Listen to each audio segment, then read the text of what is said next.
26 janvier, à l'hôtel Le Manoir, le gala Saveurs du monde a clos la 24e campagne de Centraide Haute-Côte-Nord-Manicouagan. Plus de 700 000 $ ont été amassés, soit 60 000 $ de plus que l'an dernier. Une telle somme n'avait pas été atteinte depuis 2013. Écoutez, ça a été une expérience magnifique avec cette belle gang-là. Hey, Nous TV a rencontré l'équipe de Centraide et 3 des 4 têtes d'affiche pour dresser le bilan des activités des derniers mois. Je suis pas sûr si j'ai encore décanté tout ça.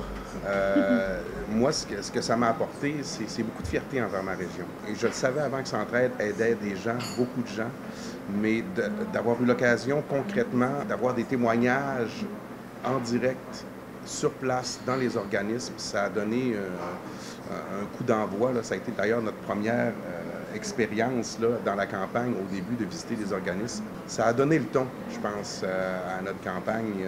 En faisant une première tournée, comme Patrick le mentionnait, là, de faire une première tournée d'organismes et de vraiment voir ce que le monde vive, la réalité du terrain, ça nous a beaucoup touchés, puis ça nous a fait une prise de conscience aussi à quel point que Centraide était important dans notre milieu. Moi, pour ma part, j'en sors grandi. Je suis fière, à 25 ans, d'avoir compris que la pauvreté, c'était autre chose que de l'argent, qu'on peut être pauvre de différentes manières. Donc, je suis fière d'avoir compris ça, puis je suis fière de faire partie d'une communauté où les gens se tiennent. L'an dernier, Centraide Haute-Côte-Nord-Manicouagan avait remis un peu plus de 500 000 $ à 34 organismes locaux, soutenant ainsi près de 19 000 personnes. Le succès de la présente campagne permettra d'aider encore plus de gens. Les besoins sont énormes sur le territoire, l'ensemble du territoire. On vient justement là, de finaliser les demandes d'aide pour l'année 2019-2020. Les demandes se totalisent à près de 800 000 $ pour les organismes de la région, près d'une quarantaine qui ont déposé des demandes d'aide. Et ça exclut toutes les demandes ponctuelles qui arrivent en cours de route là, pour des besoins spéciaux. Beaucoup reste à faire, mais heureusement, grâce à la générosité des gens, on va être capable de faire beaucoup cette année. Centraide a organisé une quinzaine d'activités de financement durant la campagne. Évidemment, l'ouverture, la clôture, mais entre les deux, on a tenu un bière et saucisse, le tout premier. On a fait aussi un tournoi de volleyball blacklight, ça a été très apprécié, un karaoké. On a eu droit à l'éternel pour la 6e année, le tournoi de hockey de rue. On est allé emballer des cadeaux aussi. On a fait le tirage d'une maisonnette faite par Omad Manicouagan. J'en oublie, c'est évident. On a fait un micro-spinning, un yogaton. Ça a bougé, ça bouge. Quelques jours seulement après la clôture, on va tomber dans la planification, on va tomber dans nos rapports aussi, nos états financiers, nos rapports d'activité. Ça ressemble à ça. On ne chôme pas.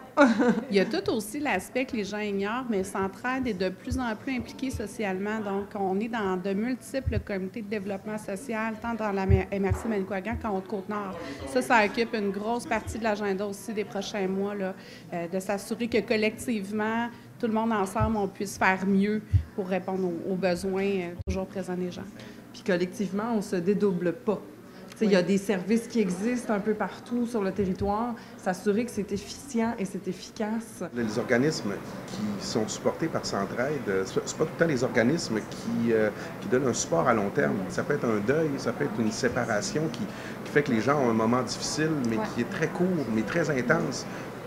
Puis c'est important de s'occuper de ces gens-là à ce moment-là parce qu'on ne sait pas comment ça peut dégénérer. Centraide peut servir de porte d'entrée aussi. On n'est pas au courant que tel ou tel organisme existe.